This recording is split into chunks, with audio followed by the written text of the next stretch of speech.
It is day 6 of the picketing at the Ministry of Finance. Pensioners may have weak bodies, but they are strong-willed, promising never to back down. So for 1 hour daily, they besiege the office of the Finance Minister to remind him that they want to be exempted from the Domestic Debt Exchange Program. The big picketer of the day is the former Pro-Vice-Chancellor of the University of Ghana, Professor Kweku Osam. He also describes the situation of senior citizens picketing daily as abominable. Why should we as a country get to the stage where an elderly man like him has to tell the whole world his health challenges? That's not right. That's not fair. That's not righteous. That's not kind for a country to do. It's abominable. It's an abomination. Another picketer, a former General Secretary of the Pharmaceutical Society of Ghana, Charles Fojo Ajiman, who is not a retiree, also joined the pensioners to press home their demands. If we believe that they have a good cause, we should be joining them. And we should show a good cause to them that, yes, we support their cause. And I believe that, and as a matter of principle, I don't think that as a nation, we should let the aged who have carefully planned their pension to depend on their pension returns to be the ones whose money will be used. Professor Osam called on the government to listen to growing calls to exempt pensioners. You think I'll advise my children to invest in anything government? Of course not. I won't. Because I say, well, you can go ahead and do it, but remember that it's risky. And nobody can convince me that, as I said, I'm not a finance expert, I'm not an economist, but right now, nobody can convince me in this country that investing in anything government is not risky. Finance Minister Ken Ofori-Atta has, however, not changed his position. He wants pensioners to sacrifice to save the economy. The challenge that we have is that we have an economic crisis.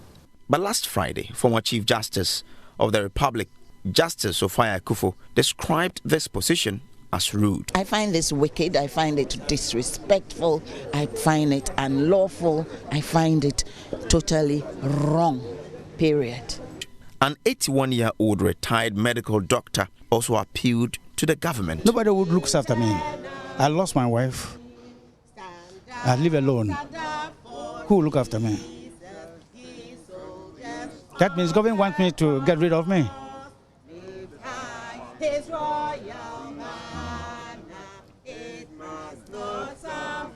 Since the government is said to have achieved the set 80% subscription target for the program, the pensioners are hopeful the finance minister will exempt them. I expect him to just say the pensioners has been exempted.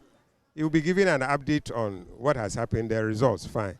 But I expect a statement to come because at this time, you can't get us into the program. Okay. It's close. You can't get. Maybe previously, he was standing on his grounds thinking that some people would come under, but now it's over. Okay. So we just have to exempt it. And we don't want to be self-exempt people, no. But until then, the pensioners return on Tuesday to continue with the picketing. James Kwesi Aveji's report read to you. So after several hours of meeting here at the Greater Accra Region Police Command, the police have finally agreed that the individual bondholders forum cannot go ahead and picket to demand that the finance ministry honor their obligations under the bond agreements that these individuals have with government. We know that last week, some of the bonds fell due. Government has not honored it still.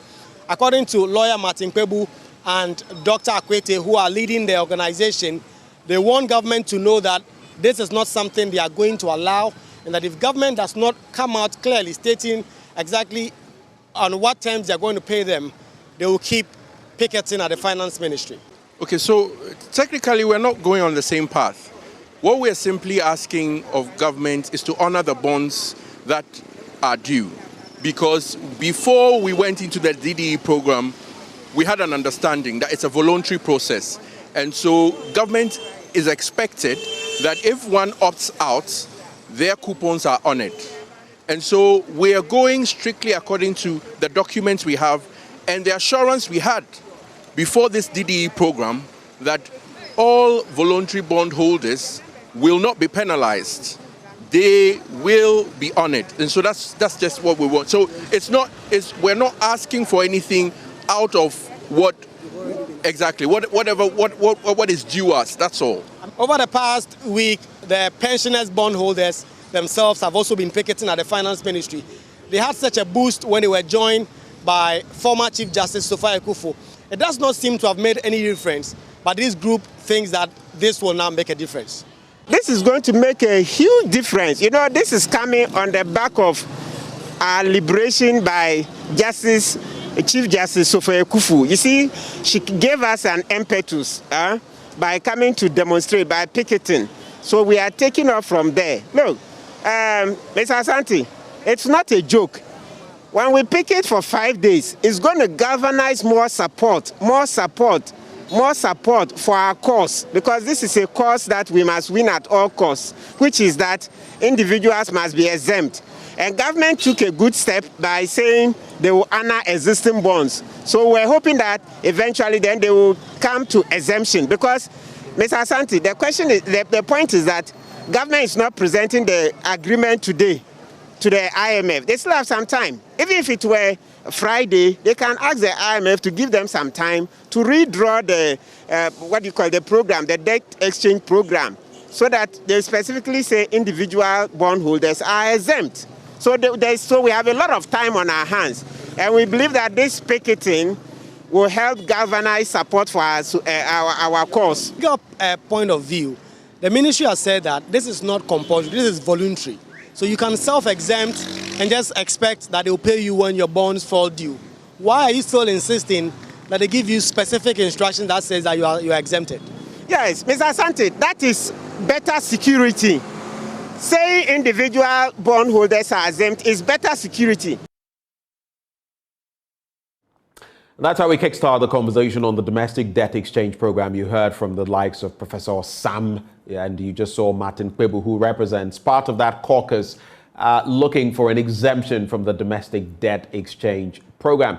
Well, joining us for this discussion, we have Dr. Sa-ad Iddrisu, an economist, Louisiana Economic Development. There's also Dr. Edu Anane Enchi, convener, Pensioner Bondholders Forum.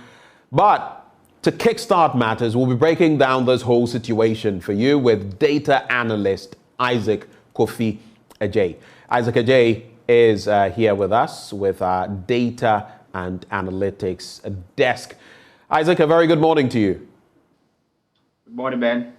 Good to have you join the conversation. So what is the latest that you can share with us as far as the DDEP is concerned? Sources, grapevine sources have indicated it's anything from 80% to 86% in terms of subscription. But what else should we know about the DDEP? Right, just like you rightly said, the target for government was 80%. That is actually the at least situation. So for them to deem this whole program as successful, government was looking for 80% participation rate. And from sources and from the information that we've gathered, we are hearing that government has actually crossed this 80% threshold. And this is because we have most of the institutional bondholders coming on board to join this debt exchange program to exchange their bonds with government. And they hold the majority of the bonds that we're talking about. Mind you, government is targeting close to 130 billion Ghana cedis that it wants to restructure. As we speak, the country's debt position in terms of domestic is around more than 190 billion Ghana cedis. So if government is able to restructure about 130 billion of it, then it means we are going to truncate more than 90% of the existing domestic bonds. But we have groups coming on board to say that they want 100% exemption, and they feel that government can still go ahead and use the institutional bondholders to reach the 80% target that they want. And the first group to join this force, or the first group to give their consent to government, was the Ghana Association of Bankers. they actually did that based on certain conditions that they wanted government to honor before they decide to be part of this debt exchange program. Now, remember that before we started this whole debt exchange conversation, the memorandum governing the program stated that, or when the finance minister actually announced this debt exchange program, he said that bondholders were going to get 0% coupons at the beginning of this year, 0%. Next year, they probably will get 5%. Then we see 10% that it diminishes to when the last bond matures. But the bankers were able to reach an agreement with government. And then based on the conditions that they reach the agreement, they want payment of 5% coupon rate. They don't want the 0% anymore. So they were telling government that if you want us to be part of this program, then give us 5% coupon rate instead of the projected 0% that you wanted to give us in 2020 or this year.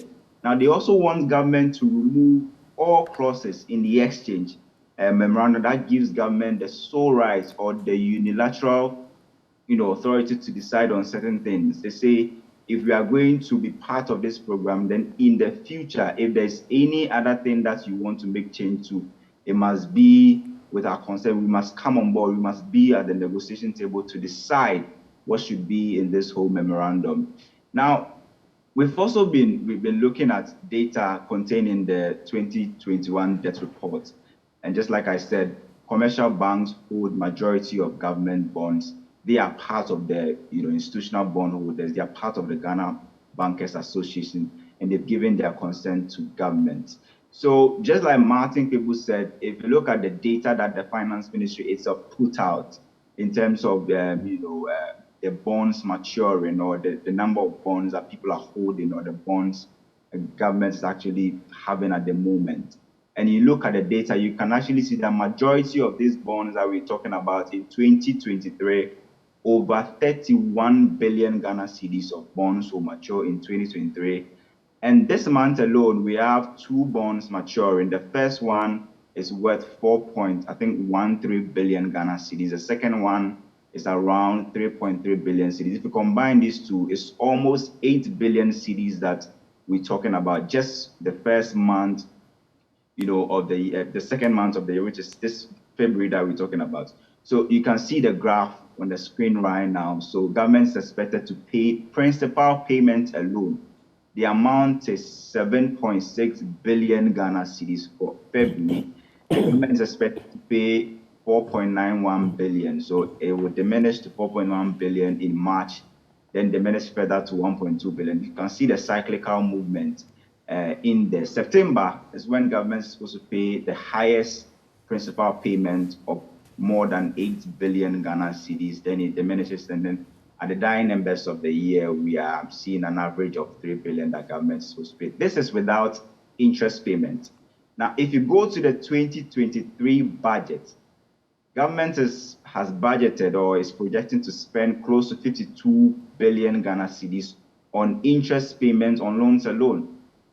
Now, of these 52 billion cedis we're talking about, Ben, about 21.3 billion will go to external creditors, and then 31.3 will go to domestic creditors. So if you look at the chart on the screen right now, in 2023, if debt restructuring is not successful for government would have to cough up about 31.3 billion cedis to service just loans and interest on loans. We're not even talking about principal payment or amortization. So if you combine the two and you look at government debt servicing for 2023, it's so huge.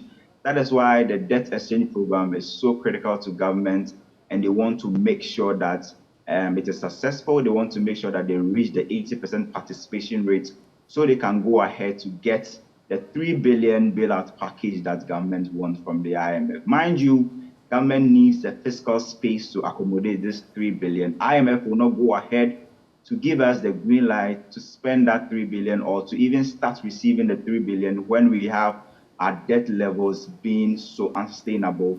At this point, we have debt to GDP ratio of more than 93%, and it is not sustainable. Default is imminent. We are even talking about debt cancellation, debt forgiveness, and what have you.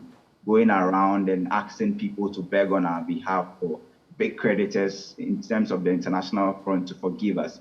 So China alone, has about we have about $1.7 billion that we are supposed to pay to China in terms of our debt. Is the only single country with such a high debt with Ghana. And we've seen what China has done to countries that, failed to honor their debt obligation. We've seen the case of Sri Lanka and then even Africa, countries that failed to honor their debt obligation to China. So if you look at the data, it doesn't really look good for governments if they are not able to make sure that this debt exchange program goes through. But as we speak, sources tell us that government has been able to reach 80% threshold, and then they are hoping to send a proposal to IMF, and then the executive board approval or the executive board negotiations was it. Thank you, Kofi, for enlightening us. Thank you for giving us the scoop, the latest on the domestic debt exchange program. Kofi Ajay is a data analyst with our team, and he just broke it down for us. But let's get to our other guests who joined the conversation. Dr. Sa-ad Iddrisu, economist, Louisiana Economic Development, who joins the conversation. A very good morning to you, sir. Good morning. That is assuming it is morning where you are. Thank you for joining the conversation. So we've got a bit of a breakdown as far as this entire domestic debt exchange program is concerned. We'll be getting into some salient portions of what this could imply for the bondholders on the different, spheres, the different spectrum of bondholders. But for you, looking at the fact that this has been a 2-month-long process as far as the debt exchange, the back and forth since last year, the readjustments, 2-3 months. Now that it has come to some sort of conclusion, now that tomorrow we know this could start, what would be your assessment of the process up to this point? Well, thank you again and good morning to all your listeners. I would say that the program so far, the government has done well by making all the adjustments, but my position has always been that this program is never needed for the country, considering all the losses that people are going to incur. So in as much as the government has gone back and forth to make those adjustments, if you still look at the entire program, I could basically describe it as Samanwale. No matter how the government twisted. You could describe it as what? As Samanwale. Samanwale in Dagana implies losses. And that is a perfect description by a Ghanaian musician in the northern region who came out to describe the MPP government and Nanado as Samanwale. So whatever the government is doing in the bond program is Samanwale, implying losses. No matter how the government does it, people are going to incur losses, basically. I see. And so for you, this entire program, is there any positive to it? Because we've been told that we need this to hold up our economy, to get to that portion, get to that point, basically, where we reach debt sustainability, which is crucial for an IMF deal. Without that, no country gets an IMF program. Are there any positives to this? Well, there are positives in the sense that at least government is telling us that we have been able to achieve 80% participation. That is, if what government is saying is true, because government hasn't come out purposely to break it down for us to see as to the 80%. Is it from the industry level, which is the Ghana Association of Bankers participation reaching that level, or it has to do with some participation from individual bondholders as well as some of these pensioners? Government hasn't given us that breakdown, so we are all running with the 80% that government has given so far.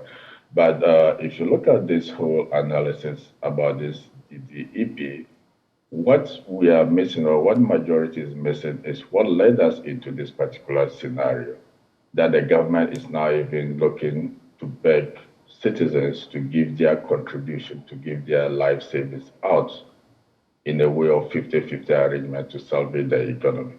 Because if an economy that since 2017 to date has been able to receive over $30 billion Why would such an economy be going after its pensioners? We're going after its individual bondholders who are looking to just make meager income to survive. Why? That means that there is a structural problem. That means that there is a bit of mismanagement happening at the Ministry of Finance. It may not necessarily be with regards to the entire government, but whoever is in charge of the Ministry of Finance needs to actually explain to Ghanaians how come we are in this particular situation. Because if you have been handed so much resources to the point that just last year, 2022, the Bank of Ghana came in with 44 billion cedis. Converted, that's almost $3.5 billion in 2022 to support your budget, and all hasn't been enough for you, and you are chasing individual pensioners. That tells you that we have a crisis as a nation, a crisis of mismanagement, clear mismanagement. And if we don't begin to deal with that and looking to just look at it as a way of salvaging the economy, what are we salvaging? If the same people or the same person who caused us this mismanagement will still be the same person leading us out of the crisis. I really think we putting the individual pensioners as well as the individual bondholders in a bad light to make it appear that they are not willing to help the government. But government itself hasn't been helping itself for the past years. So how do you now turn around to blame people for not participating in your program? But you have had so much resources but haven't been able to put it to judicious use. Mm-hmm. If you had all this money, at least for 6 years, and you couldn't use it, would 3 years, 3 billion be enough for you? Let's be realistic here. Right. Will the IMF 3 billion be enough for the government? Let's go back to look at the root cause. And this has nothing to do with the party as MPP per se, but it has to do with the people in charge of the finance ministry. The people in charge of the finance ministry. Thank you, Doc, for those initial comments. Let's take a look at this statement right before we engage Dr. Edu Anani Entry, convener for the Pensioner Bondholders Forum. Let's take a look at this latest statement that was put forth by the bondholders, and then I'll get to him with some comments if we can just take a look at that statement. So there it is, and so it says, it is dated the 14th of February 2023. It's titled Participation in the Domestic Debt Exchange Program. It says it closed on Friday, the 10th of February 2023 with over 80% participation of eligible bonds. And the government wants to thank the people of Ghana for their forbearance and support throughout these very difficult times. Two, the government wishes to reiterate the following. That from the onset of the DDEP to its closure on Friday, the 10th of February 2023, the participation in the program was voluntary. Having in mind that the entire exercise was voluntary, all throughout the exercise, government always affirmed that crucial fact, quote, that individual bondholders are free not to participate. Thus, the right of the individual to self-exempt was never in doubt. C, however, under the circumstances, government at the same time always made a strong but humble appeal to bondholders to participate in the DDEP, seeing it as a very critical act of burden sharing in the ongoing national effort to tackle the economic crisis, bringing back macroeconomic stability and guaranteeing sustainable growth and prosperity for the people of Ghana. D, government, in addition, offered alternatives to encourage individual bondholders and retirees to tender for the new bonds, which would have wider secondary market circulation. The government is grateful to those who took part in the advocacy in securing an improved offer for participants. Now, point three, the government would like to reassure all individual bondholders who elected not to participate that your coupon payments and maturing principals, like all government bonds, will be honored in line with government's fiscal commitments. The DDEP is being done to help protect the economy and enhance our capacity to service our public debts effectively. I'll end it there and then go to point five. The Ministry of Finance has also taken note of all additional input made by various stakeholders during the DDEP engagement to further streamline government's expenditure. We wish to assure Ghanaians of our full commitment to addressing these issues. Let me just pause there and bring in Dr. Edu Anani Aintree, convener of the Pensioner Bondholders Forum. How do you react to this statement from the Ministry of Finance, especially as it spells out those critical issues? One, it always said that you were free not to participate. And two, that for those who self-exempt, you are going to get your commitments from government paid to you. Is there still a problem after these points have been made? It's a good statement that has been made, but that doesn't resolve the issue of getting exemption from pensioner bond holders. Word is to exempt. And I have explained the difference between having been exempted and you self-exempting yourself. And the minister, I have said several times that the minister is aware. He knows the difference between the two. And I personally told him that he knows, and I know. And so it's the exemption that we want. If the minister is saying, promising to, the promise is already there. You see, it's just like having given a promise on your wedding day, and every year you want to go and renew the vow. I don't understand. Your vow still stands until the end of your life. So as for the promise is there for the issuer to honor the coupons and the principal on maturity. So it's there. But we are saying for pensioners, exempt us from the program, because if the issuer exempts you, it is far, far better than you self-exempting yourself.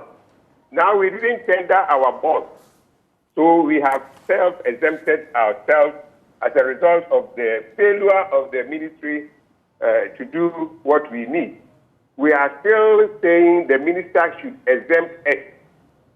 Exemption is what we need, because exemption is different from being self-exempting yourself. Dr. Edu Aintree, for the sake of clarity, to clarify matters, what is the core difference between the issuer exempting you and you self-exempting? So basically, you want something like was done for labor, like was done for labor, right? Yes.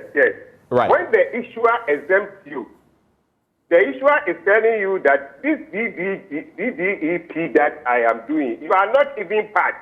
You may decide not to even read any material on it. You are not part. As for your loans that you have taken from you, I can do everything that I need to do on it. So I don't have a challenge. I am not restructuring your loan. So you just go and sleep. Don't worry about what people are saying. You may decide not to even read any material on what I'm doing because you are not part. When you self-exempt yourself, your bonds and the loans you are giving to government is part of the loans that government is saying it may find it difficult servicing. And that is why it is asking you to bring your old bond for a new one. So you are part of what government is doing, and you have decided to stay out. So first point, is there no difference between the two? They say don't even read any material. You are not part of the arrangement. But you are part, but you have decided to opt out. Second point, when it comes to a time that government is unable to pay for one reason or other, and the people that government has exempted, they will go and ask the issuer this question.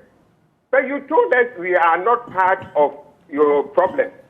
As for us, you can handle ours without any problem. That's why you decided not to do any restructuring on that. Why is it that you are not paying us? So the power now and the arguments, questions are coming from the issuer, from the bondholders, for the issuer to beg that I beg you, I'll give you this, I'll give you that. The other people who have been self-exempted, when you go to the issuer and say, why, you haven't paid me, the issuer's comment to be, yes, I don't have money. And I told you, that is why I told you that bring your bonds for me to exchange. And that is where I say I'll call that bond, I told you so bond. The issuer will say, I told you so.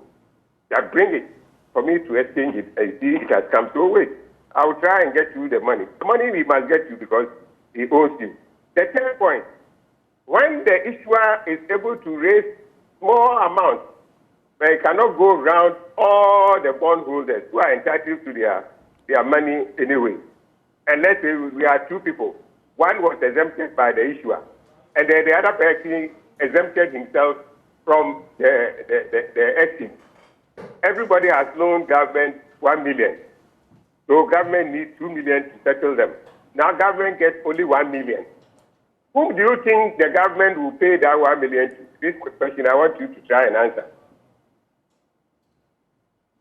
Whom do you think government will pay that 1 million to? If you can't answer, I'll answer it myself. Government will pay it to the person he has exempted first. Right. Before you say, well, as for you, I told you you were not part. So this problem, you shouldn't be even here. I shouldn't have even gone to this with you. So as for you, the first 1 million that I get, I'll give you. Then I'll pay you. But wait, if I get another one. So in other words, so priority over. You have a priority. Right. Priority over the people who have self-exempted themselves. And I'm saying that, look, it's technical. Not many people understand. But I believe that for the minister, because of the work he has done in the securities package, he would understand. And I pointed out to him at a meeting that, minister, you have been a market player. I have been a market regulator. At least for the two of us, we know the difference between issuer exemption and you self-exempting yourself. Unless the minister come and tell me that, look, he doesn't know, but he knows. So we say we want issuer exemption. All that the minister has said in the statement, fine. Just tell us that pensioner bondholders are exempted. Just use that word, exempted. Right. As you pension funds, as you have used for the medical association. Dr. Entry. Yes, that. Dr. Entry, yes, so yes. For the sake of clarity again, are you saying that with the choice to allow you, the pensioner bondholders, to self-exempt, this is some attempt at trickery, that there is some malice behind it? Because you've made a telling point. You say that with his knowledge of the securities, especially with his background before he became finance minister, he knows what it means for an issuer to exempt and for an individual to self-exempt. In other words, you're saying that he is intentionally putting you in a hard place, knowing that moving forward, you'll get the short end of the stick. That's what you're saying. Yes, and I am not going to allow that to happen, because I know, and he knows, that this is not what we want. You should just say the government, the issuer has exempted pensioner bondholders, period. The matter ends. So when you look at point 3 of the release, and I'll just read that again. The government would like to reassure all individual bondholders who elected not to participate that your coupon payments and maturing principals, your coupon payments, your interest basically, and maturing principals, like all government bonds, will be honored in line with government's fiscal commitments. You still think this is not enough? You think there is something hidden behind it? You see, these words should have been used for the pension funds and the medical association fund. Why wasn't these same things said to them? There is a difference. They said exempted. Government should have said, well, you can self-exempt yourself, and I promise I will pay you. Why didn't government tell labor funds, the pension funds, and the medical association, who said, if we touch our funds, there will be problems? The minister knows the difference. He should just do the exemption for pensioner bondholders. and end this matter. We will continue to take it at a place until that is done. When you look at point 6 of the release, again, almost as though to reiterate, we would like to stress that all individual bondholders, especially our senior citizens, should rest assured that their coupon payments and maturing principals, like all government bonds, will be honored in line with government's fiscal commitments. Tell me, we've heard some of your members, some prominent ones. Apart from you, we have seen the former Chief Justice, Sophia Akufo. We have seen a former Vice Chancellor in the person of Professor Sam, among other prominent people, coming to picket the Ministry of Finance.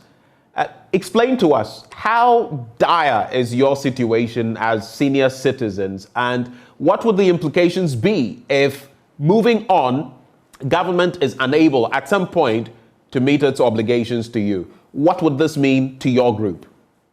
Well, first, let me say that government promised to meet the obligation. It's an old promise. It's there from day one. Until you pay the principal, that promise is not negotiable. So that's why I don't take as a securities market man. I don't say you are doing anything. You are just reaffirming that promise. So it is there. But we are saying that give us a better, if you say this is assurance is not, we have this assurance always. What we want now is an assurance that you were not even part of this issue that I was talking about, exemption. So first, the exemption must be done to make sure that these elderly people can go and sleep. Give them the exemption. Then if it's a question of if you are not able to pay, everybody knows the issues that confront the elderly, especially with their medication, their health. And if they are relying on these coupons to cater for their health needs, and you are unable to pay, then there is a challenge there. So government knows that that will be a challenge, and therefore coming to give that assurance that it will pay. So if you don't pay, you endanger the lives of these elderly people who are relying solely, in most cases, on these coupons for their health needs and their other expenses. So that will be a challenge if government is unable to pay. And we don't hope to get to that point where people's life will be in danger because they cannot. For example, if you are supposed to go to the hospital 3 times for your, if you have a kidney problem, and you have to go every week 3 times, and you don't have money to go, definitely you are going to lose your life. So it's life and death matter. So when it comes to that end, maybe, and that is why, you see, we come back also to the exemption. If you have exempted me, and there's not enough money to go around, you will pay me the exempted bondholder first. You will pay me first if the money cannot go around everybody. We don't want to be part of the pool. We want to be part of that selected bondholders who will be given priority over all others. It's simple. And the minister is aware. He can't say it's not that he doesn't know that. For all the years he has worked in the securities market. He's aware. He knows. So he should just come and say, pensioner bondholders has been exempted. Right. Dr. Entry, to conclude the conversation from your end, so you can move on to other matters. Are you picketing this morning as well? Yes, we are having a press briefing there. Okay. Before we continue with the picketing. So I'll be sending WhatsApp messages across. If you get to send it to other people, that there will be a press briefing on the minister's statement. Right. At 10 a.m. Then when we finish, if we have time, because we leave there 11, so I believe by 11 we would have finished the press briefing and answered questions. I know you've pointed out that you will be picketing. I just wanted to confirm from your end. Yes, but two quick points. So You have the platform now. Who knows, the finance minister or those close to him just might be listening. The president recently said, he gave the assurance that we would overcome these economic challenges soon. In fact, he says sooner rather than later, we shall overcome, as he was engaging the Archbishop of Canterbury, among others. How confident are you in this statement from Mr. President? And what would be your message ahead of going to the Finance Ministry today? What would be your message to Ken Oforiatta, the Finance Minister? Well, as for the President's statement, we always have to have confidence and hope that things will get better. If nobody, if when you are even on the sick bed and people come and visit you and they say, how are you? Your first response is, you see, so first is good, but something here is worrying me. So you have hope that even though something is worrying us, we are still alive and we are moving on. So there is hope that we will overcome these challenges. But for the finance minister, before we even get to 10 o'clock to start picketing, just issue a letter along the lines of the letter I read just some 3 days ago to the medical doctors thing. Just issue that letter to us and say pensioner bondholders has been exempted from the program as you have issued for these medical officers. That's all. Then all these matters will come to an end. Thank you so much, Dr. Edu Anani Entry, for joining the conversation. He is convener for the Pensioner Bondholders Forum. Let me go back to Dr. Sa-ad Iddrisu, who has been waiting patiently. When you listen to Dr. Entry and his contextualization of the situation, self-exemption and what the implications are, and issuer exemption and what that could mean for them, what do you make of it? Do you agree with him? Of course, I totally agree with the convener of the Pension Holders Association, because if government is able to, exempt other medical associations as well as the labor funds, government should be able to do same to retirees.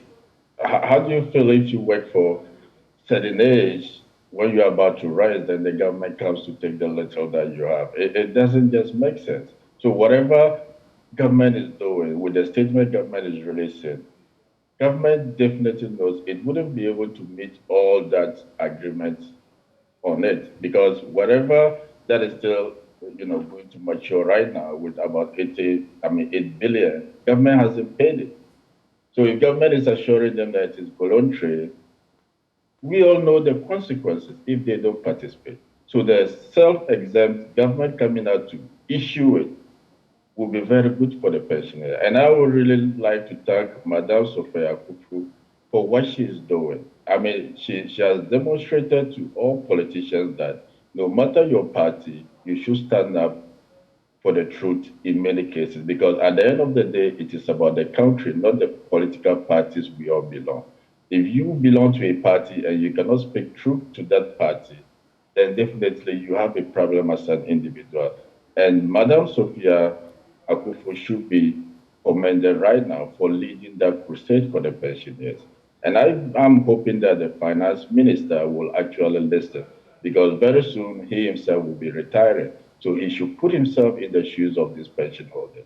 Again, let me go back to history. In the case that is like, whatever this government has done, government has failed to always listen to civil society organizations.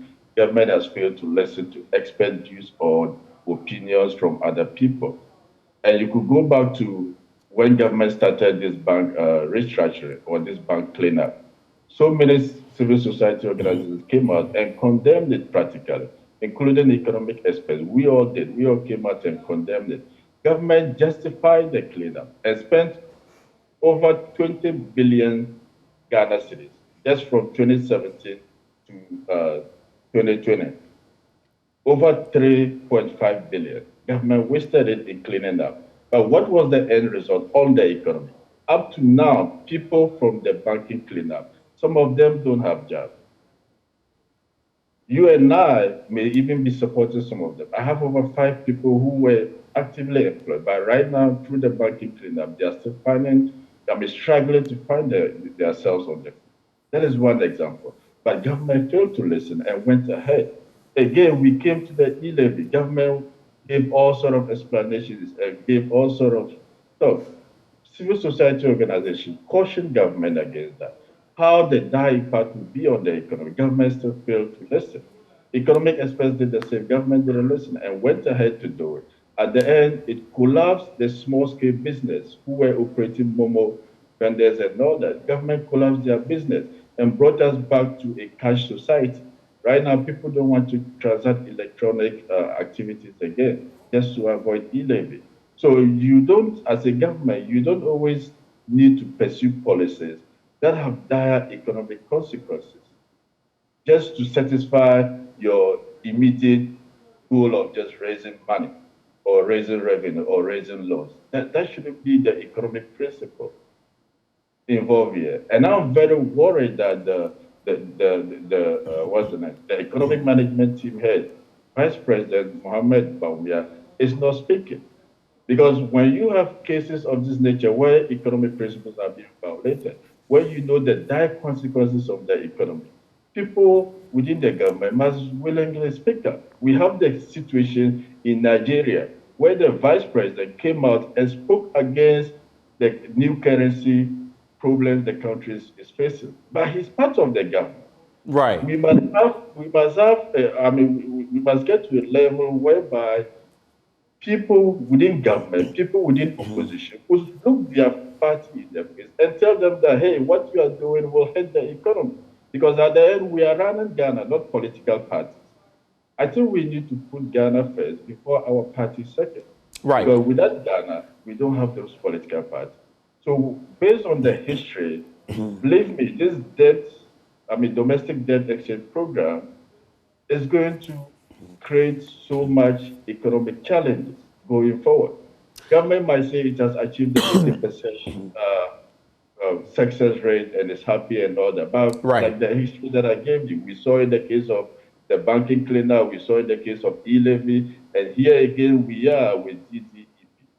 So what sort of government or what sort of economic minister are used in such a way that each economic policy that you intend to embark on, you create losses, as the Gomba hitmaker would say, Samanduale.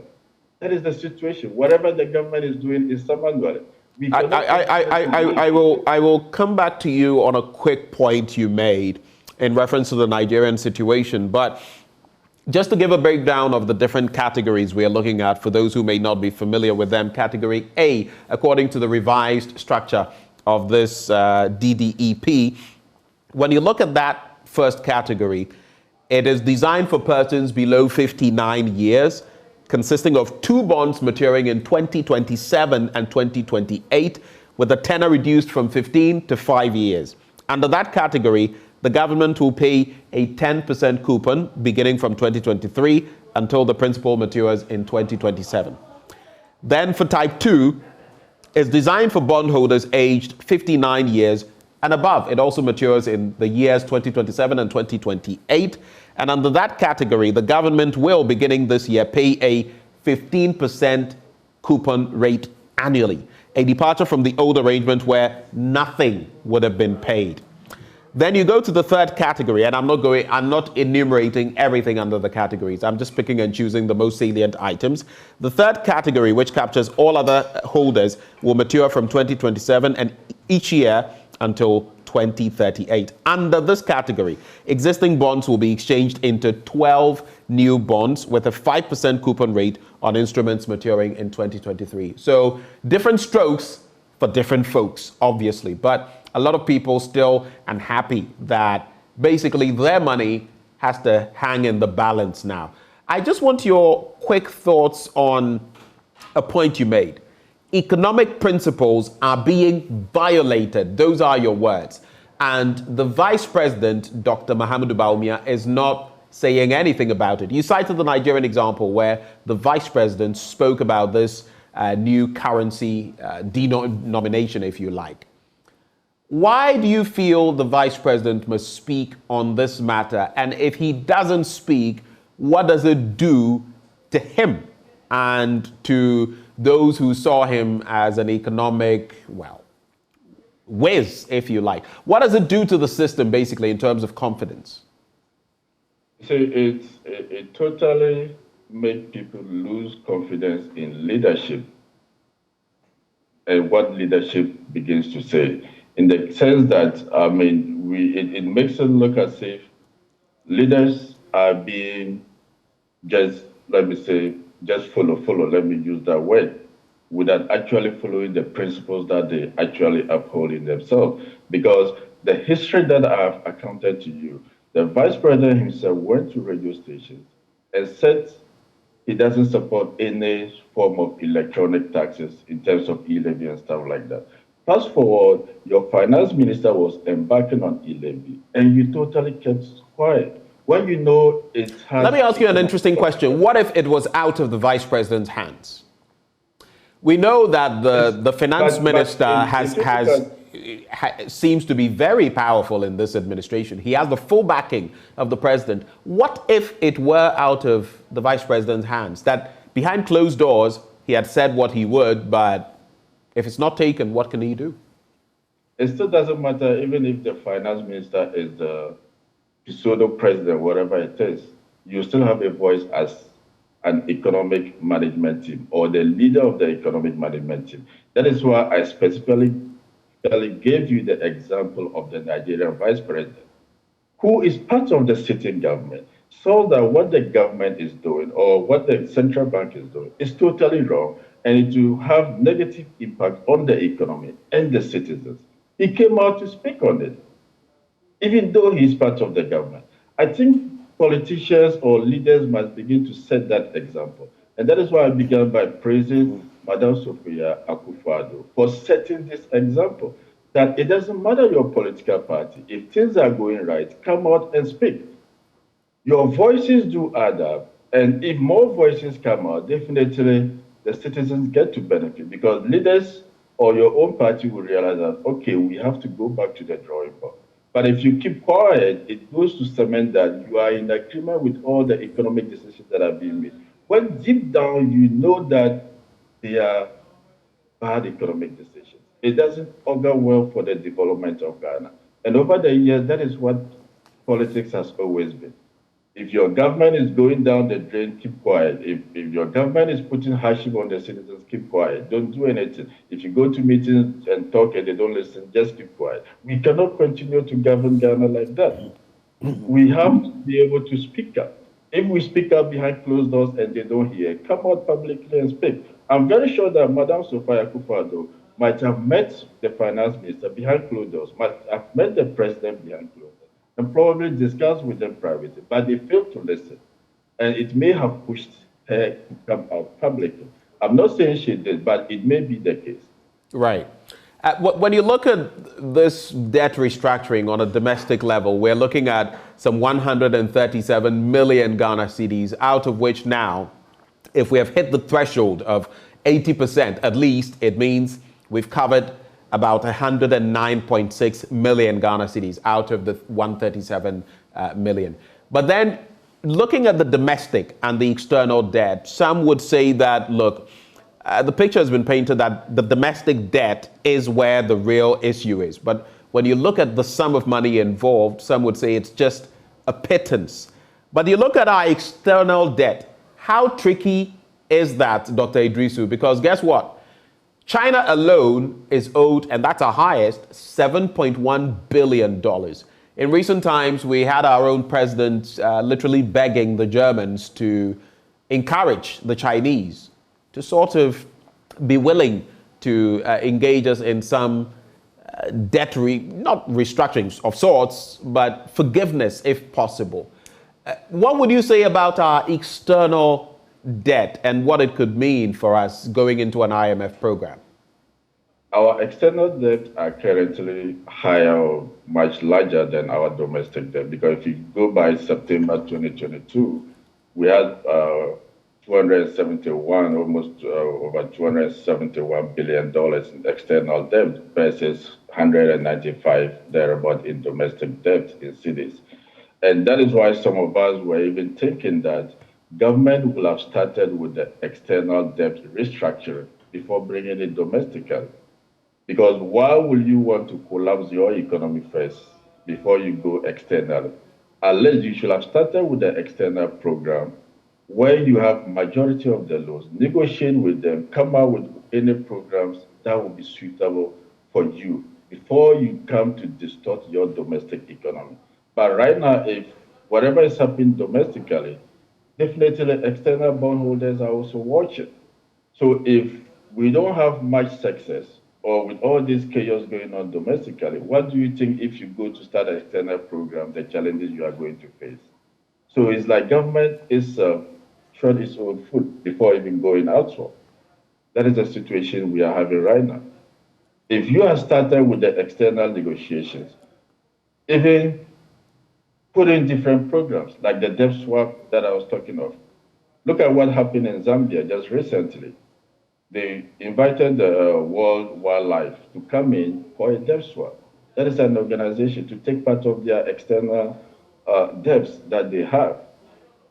Recently, I'm not sure whether it's true or not, but I heard the Paris Club was in Ghana to meet with the finance minister to discuss these debt swap modalities as part of the domestic debt exchange. Up to now, I don't really know whether the meeting was held, the outcome of the meetings and all that. But the finance ministry is not talking of alternative measures, even with the domestic economy. So you don't really know how they are now going to face external bondholders with the mess that they are creating domestically. Let's also take a look at some of the comments that have come through on this matter. I will just source, I just missed the tweet. I will get back to it because there have been a lot of concerns about treasury bills as well. And some people have been concerned about what the implications could be. Franklin Kujo has been speaking to that situation. I'll just get his tweet. It basically suggests that we're paying double in terms of treasury bills when we're saying that we cannot meet our debt obligations basically to bond holders. I'll be getting, I just had that, but it appears to have gone away as I was sending a message. But looking at the dynamics then, looking at where we have got to, and listening to Dr. Ainchi, for example, the statement he makes that they will keep picketing till something gives at the finance ministry.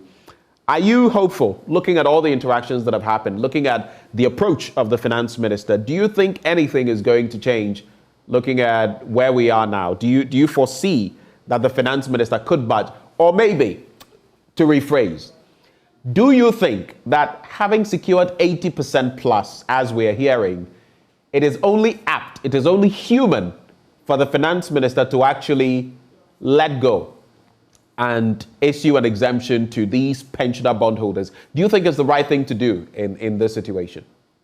At this point, that would be the best situation the finance minister could ever do, not only to himself, but at least to the aged pensioners who are picketing day in, day out.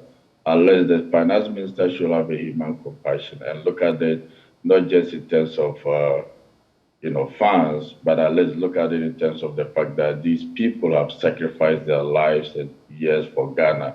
They could have decided to go elsewhere and contribute to their development. They could have traveled out of Ghana, but they dedicated their lives to the service of Mother Ghana. I think the finance minister must have a human compassion and totally issue an exemption for these pension bondholders. And going forward again, I think the whole ministry must look at is mismanagement aspect. When I say mismanagement, I'm just not throwing it out there, but I'm looking at the data and I'm looking at the numbers. Because if you had over 30 billion coming into your economy in just 6 years, you waste about 3.5 in banking cleanup. You get another money coming in from your central bank and all that. But still, you haven't been able to manage it wisely. And you are now begging pension holders, you are now begging individual bondholders to give you their savings. No matter how you look at it, whether you are getting 10%, whether you are getting 50%, you are still getting some losses. That is the whole point of it. That is why the pensioners are not agreeing. And again, I will appeal to the sections of Ghanaians who are beginning to feel like the pensioners are demanding too much. They are not demanding too much. They are demanding their right. They are demanding what belongs to them. Right. It's like you put a gun to me, you want to rob me, you are like, okay, I'm not taking all your 100 Ghana cedis you have. I'll take 80, you take 20, or I'll take 50, you take 50. You are still robbing me, no matter how you look at it. So sections of Ghanaians who feel like these pensioners are demanding too much, they are not. Let's begin to sympathize with them. Let's begin to realize that it is their right. And any one of us will be in their situation going forward. So the government must look at that. I have retrieved those tweets from Franklin Kujo. I just want you to share with me your reflections on treasury bills and whether we're being honest, entirely honest with that situation vis-a-vis the bondholders. The first one says the country is now literally using short-term treasury bills at nearly double the cost of the bonds. It says it can no longer afford to finance day-to-day government operations. In no time, all the gains from the DDE debt relief will be wiped off simply from the escalating costs of fresh domestic borrowing. $1 billion from the IMF this year will certainly not substitute for the $4 billion in curtailed international inflows. Relief is urgently required. At least the government must not, one, fail to mobilize a serious national consensus behind a short-term, medium-term austerity plan.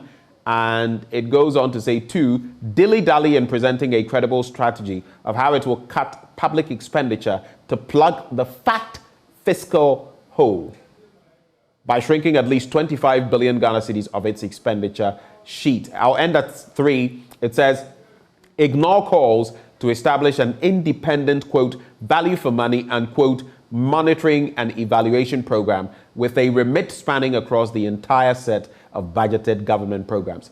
When you look at treasury bills and our approach to them, vis-a-vis our approach to these bondholders, especially the pensioners, what do you see? And mind you, just to wrap up on the question, when you read the DDEP, it talks at a point about the fact that treasury bills may. What do you make of that?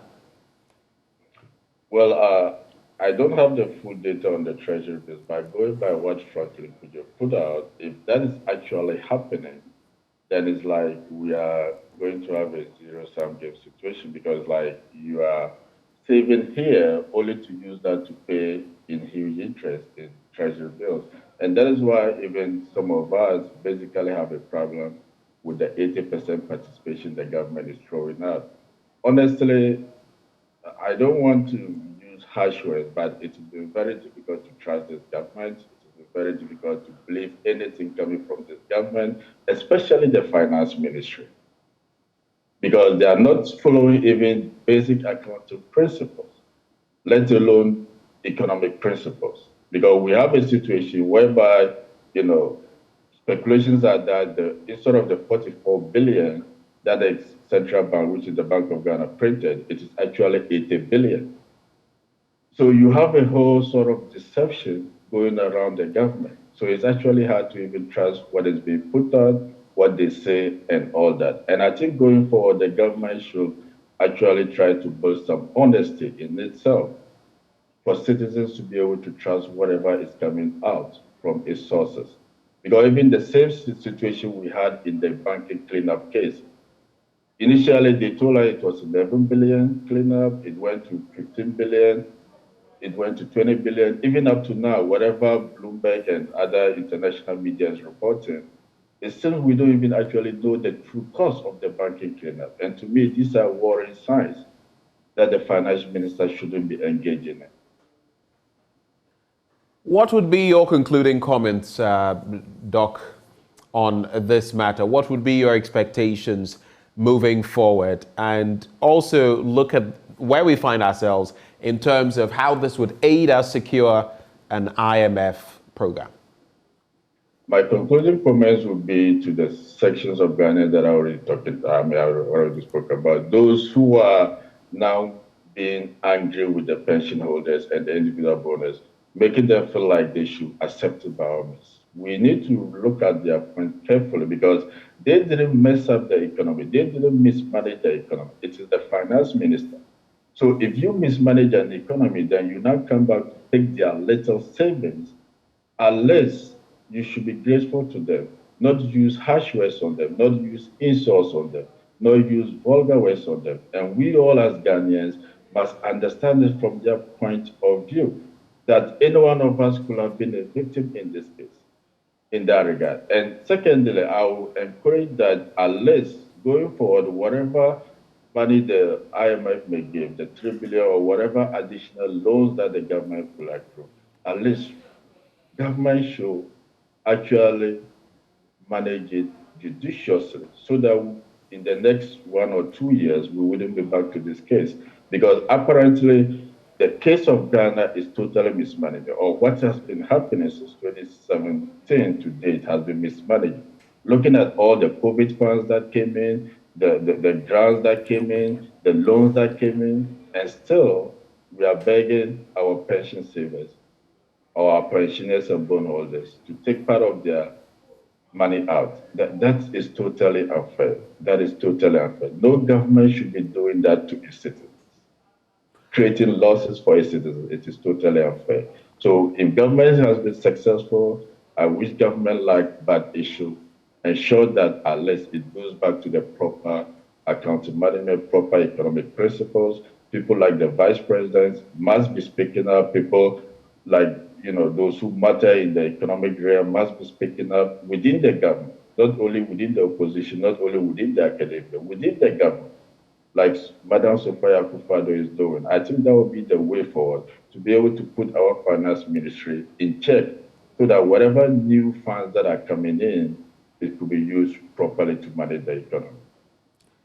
Dr. Iddrisu, we're grateful for your time with us this morning. We thank you for the insight you've shared with us. Dr. Sa-ad Iddrisu is an economist, Louisiana Economic Development. We also had Dr. Edu Anani Entry, convener, Pensioner Bondholders Forum. Before him, we also had Isaac Ofiaje, my colleague here, data analyst, researcher with the Multimedia Group, Joy News to be specific. Stay with us. We're going to take a bit of a breather, but when we return, we're going to be talking about that issue to do with NETCO staff who are still on strike. Why they want their managing director given the sack. What are the situations? What are the conversations surrounding that development? We'll be bringing that to you after the break. Do stay.